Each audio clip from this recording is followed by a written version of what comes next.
ये Spain syrup का क्वाथ बन करके तैयार हो गया है। इसमें से इस स्पेन सिरप क्वाथ को छाना जा रहा है। ये स्पेन सिरप का क्वाथ छान करके दोबारा इसको चढ़ाया गया है गर्म करने के लिए। अब इसमें हम शक्कर ऐड करेंगे।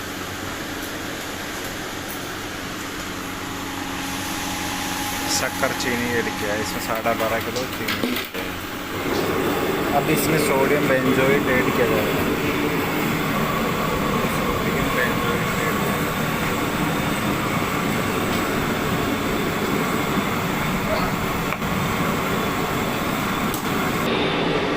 ये सिट्रिक एसिड है।